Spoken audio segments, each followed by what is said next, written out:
welcome back to Sunday Afternoon Fika. I'm your host, Kate Olson. Grab your cup of coffee or tea. I know Bethany is drinking tea. This is our friend Bethany. Hi. She is our friend. I know we're quarantined, but she is currently living with us and working with us too. So she is a friend and an employee. That sounds so funny. So she is with us, and I just love young people who are so mindful and have really good critical thinking. That's why James is here. And it's really inspiring for me to have really thought captive to Christ. So I really appreciate you, appreciate James. We're sitting outside today because it's a beautiful, beautiful day in Southern California. I think it's what is it today? 75, 76 degrees? I feel like it said it was going to be 80 today. I believe it.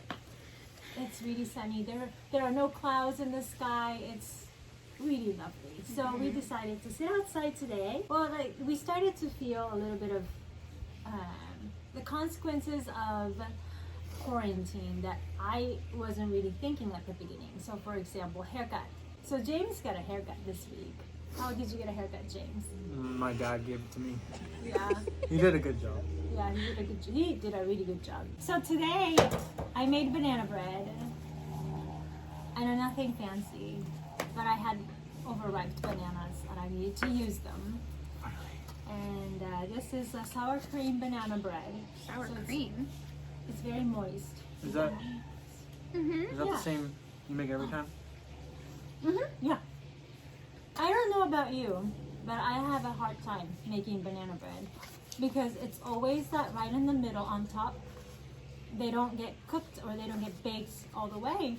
And I have to put a foil over it and I have to bake it longer. And then the edges become really dark. It's not burned, but it just looks weird. So I don't know if you have any tips or something to fix that. That'd be great. I would appreciate your comment down below. So today we're covering Great is Thy Faithfulness. This hymn was written by Thomas Chisholm.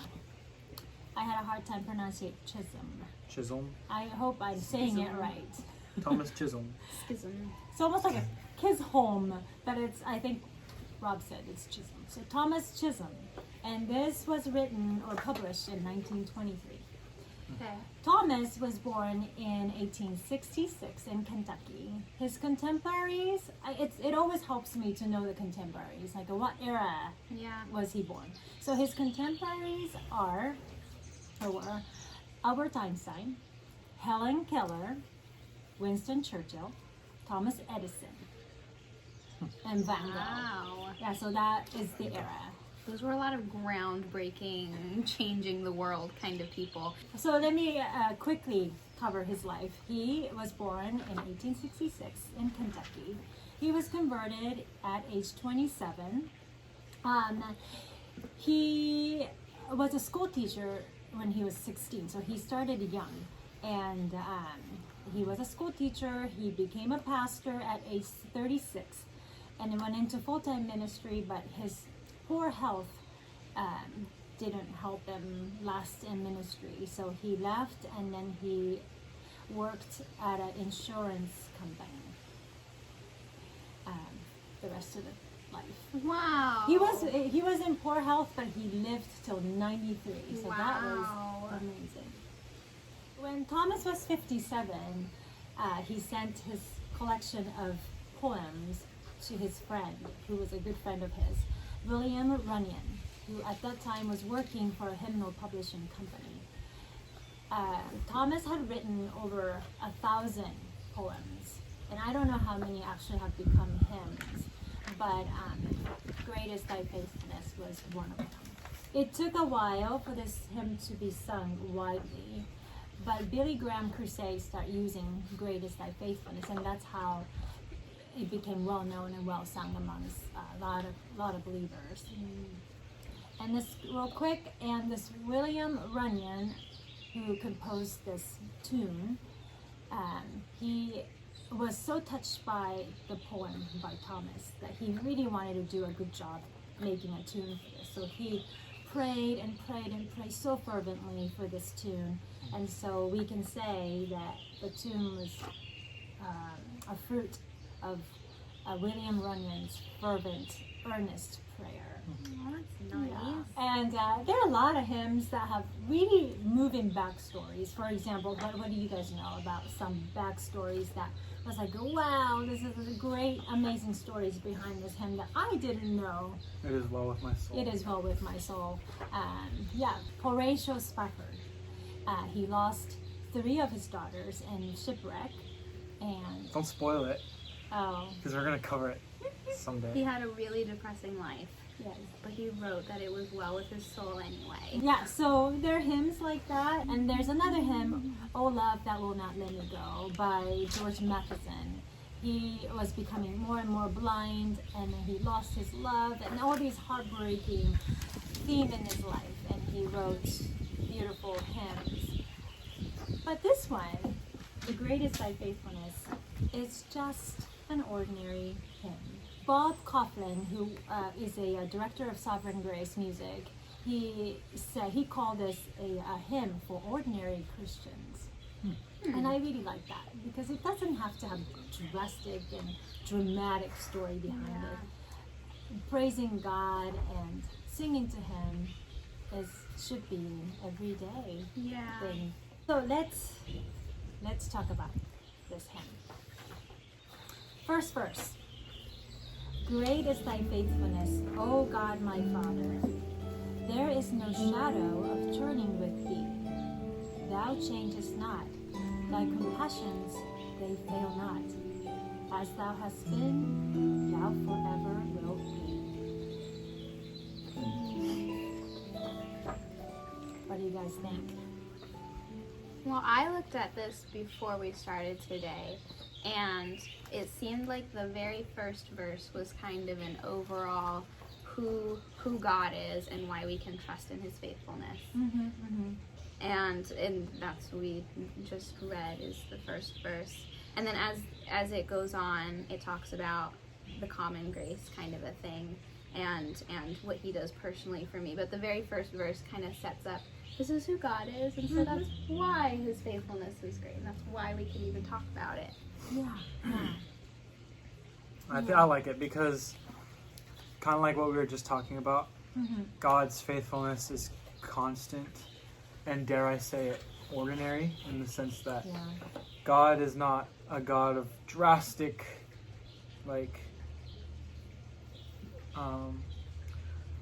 if you were to see God's faithfulness as a line, there would be no, sporadic movement. It would just be an ordinary, day-to-day, consistent, and constant, presence. And I think that's how His faithfulness is, and that is a good thing, because if it were not ordinary, if it were not constant and just the same all the time, well, then we would have no hope whatsoever.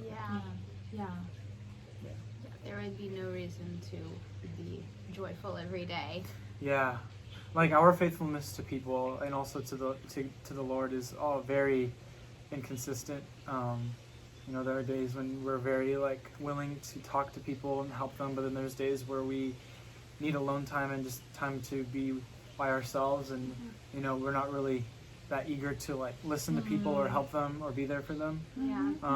But God is always there in the most ordinary of circumstances, in the most ordinary of ways. He's always there for us, always listening to us, always.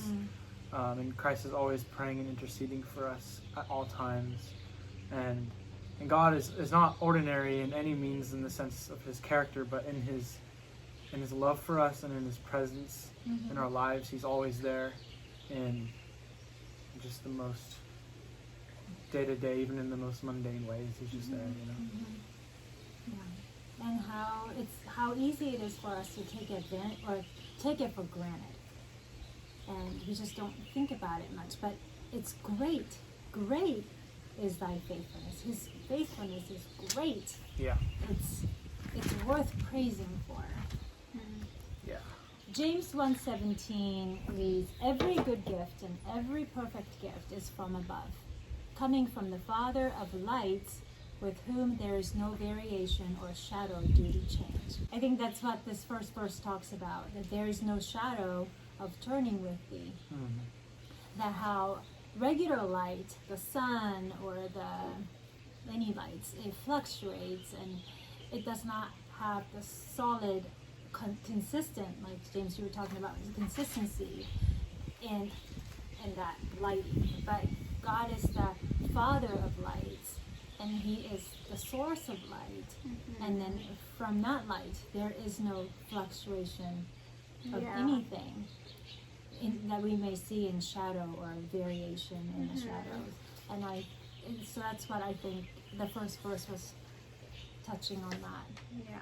And then from that character, his compassions, they don't fail. The compassions don't fail. Yeah. And And that's kind of a reflection of our relationship with God. His compassions don't fail, even though ours do. okay, second verse. Summer and winter and springtime and harvest.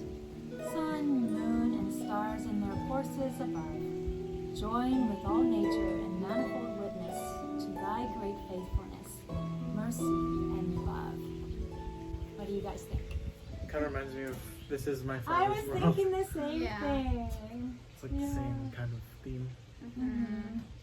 It's a lot like, what is it, Matthew 6 something. God cares for the lilies of the and the field. sparrows. Yeah. How Yeah. much more will He care for you? It's that God's grace and His care shown in His creation. To all of creation, the common grace. Yeah. And I think I like the verses telling us to join with all nature. It says here that nature is bearing witness to God's faithfulness, mercy, and love. And it's doing that by present for us to see how God sustains them and how God grows them. And so we're to join with all nature in that we're to make ourselves seen to other people and how God has taken care of us. We're to be lights in that way, and how in the way God sustains us, we should be boasting in how God, carried us through and how God took care of us, and we should be telling people that to bear witness to God's mercy and love and compassion. Last verse. Pardon for sin and a peace that endureth, thine own dear presence to cheer and to guide, strength for today and bright hope for tomorrow, blessings all mine with 10,000 beside. Now it's touching the more of a personal. So you can almost see that the first verse is the faithfulness in His truth that we read in His Word. And then the second verse is all His creation, very broad, very general. And then the third verse, it's very particular It's like a description description. because it's explaining His faithfulness in the many ways that it is. It's pardon, it's peace, it's God, it's His presence, it's strength, and it's a blessing. Yeah. It kind of seems like the first and second verse would be just enough to be like, oh yeah, isn't He great? But then there's the third verse that's but this is what He does exactly for you every single day. This is what we have received and what we continue to receive from Him as His people, that we have received forgiveness of our sin, the sins that we continue to sin against Him, against others around us. But at the same time, because of the forgiveness, we have peace that endures, that abides, that continues forever. Peace in Christ. And that verse is very based around the fact that, as it seems like all of that, anything that talks about our sin should be structured like this, I feel like. But it's very based around the fact that we're sinners. It doesn't just talk about who God is apart from us. This is who God is within us, and it every attribute that it lists is very oriented toward helping us not to sin anymore. Peace, having peace in knowing that He's going to help us, and how His presence is going to cheer us. Because if you think about the holiness of God, I wouldn't always imagine His presence being cheerful. It's sometimes it's kind of damning. But in this, it's His presence is to cheer us and to guide us. And with His presence, He gives us strength. Yeah. And then we try again. And that's it's every day. Yeah. I like the strength for today and bright hope for tomorrow, because it kind of alludes to the fact that, even though tomorrow is unknown, we have a hope, and it's not just hope, it's bright hope. And that, yes, this hymn is written for ordinary occasions, but it also can be for extraordinary occasions when something like a crisis happens, or something really, terrible or unusual happens in our lives. That God's faithfulness will always fit the situation that we're in, no matter what. And God never has to increase His faithfulness or decrease His faithfulness for our situation. His faithfulness is always exactly what we need. Always. Always. And that's why it is our bright hope for tomorrow and our strength for today. The strength to go through what God has for us today. Even in good times, we still need His strength. We need His strength because we sin, because we're weak. We face temptations all the time, and how we need His strength.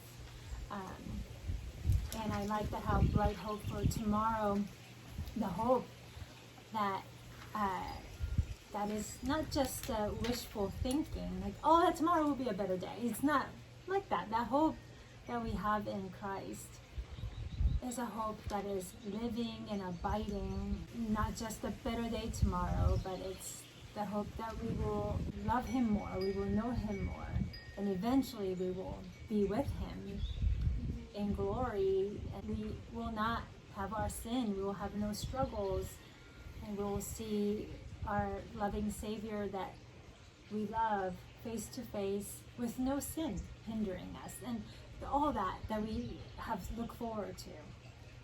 And so And I think the way we should also read this poem or sing this hymn is that you could take the word faithfulness in every instance of this hymn and replace it with Christ.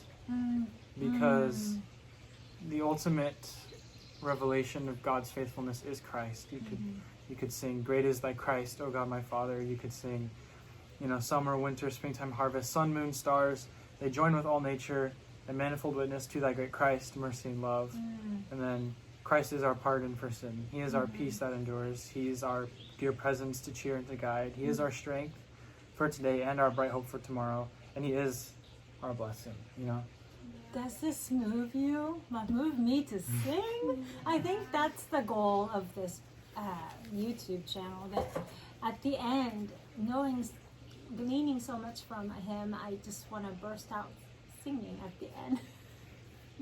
Yeah. So the chorus goes, "Great is thy faithfulness, great is thy faithfulness. Morning by morning, new mercies I see. All I have needed is thy hand hath provided. Great is thy faithfulness, Lord, unto me." And the more we know that how great is our unfaithfulness, it magnifies His faithfulness. And that we want to sing because His faithfulness is so great, as we have seen in 1st, 2nd, and 3rd verses. Knowing that we fluctuate, our faithfulness, we do have faith, but our faithfulness is so inconsistent. not even day, 1 hour, praising God and rejoicing, in the next hour, physically tired or something happens and discouragement. And, our faithfulness is not faithful. It's nice that it's not a two-way street, It all comes from God. We don't really have to, if we're a ship and God is the anchor, it doesn't matter what we're doing. He is faithful. So, And that faithfulness that He bestows on us moves us to want to be more faithful. And so it's good to know His faithfulness. And it says, morning by morning, new mercies I see. It doesn't say new mercies I receive, it says I see. And so I feel like it's talking about how every day, as you grow more in God, you understand what mercies He is actually giving you, even though it may not feel like it. Wow, yeah, I didn't think about that. So at the end of every day, we look back, what I have received for today is what all I have needed. That would be a nice way to look at things when you go to bed at night, to count your blessings and think, this is all that I needed for today because God gave it to me and that's all I needed, instead of what am I going to do tomorrow because I didn't do it today or I didn't get it today. So do you like this hymn? Yes. Yeah. This was a special hymn when Rob and I got engaged. In Japan, in Christian culture, we have engagement ceremony. It's almost like a wedding. It's really redundant. So we do have this ceremony at church, and we have to choose some hymns, and then this was one of the hymns that we sang. So Cool. It was very special. I just noticed this hymn came out of Lamentations, which is a lamenting book of the Bible, but it's not a lamenting song. Yeah. I think it was lamenting situation during that time. Correct, right? Well, Lamentations 3 is my favorite chapter. Yeah, I read it. Whatever the situation may be in our lives, in your life, His faithfulness is great. Does not change. And His presence is there to cheer you and guide you. Well, thank you, young people. It's so wonderful to talk to you as always. So, all right. Well, thank you so much for joining us. And see you next Sunday.